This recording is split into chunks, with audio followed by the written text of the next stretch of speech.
हे गिल्लू, एक थी शायरी सुनावा। शायरी? हाँ शायरी। Oh no! Oh shit! तो सुना। ना तलवार की धार से, ना गोलियों की बौछार से। Oh no! Oh shit! कि ना तलवार की धार से, ना गोलियों की बौछार से। बंदा डरता है तो सिर्फ अपने पत्नी के मार से। वाह वाह गिल्लू, मजा आएगा। और एक थे।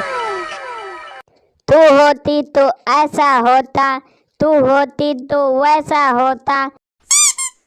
कि तू होती तो ऐसा होता, तू होती तो वैसा होता। Oh no! Oh shit! और अगर तू ना होती तो अपने पास भी पैसा होता।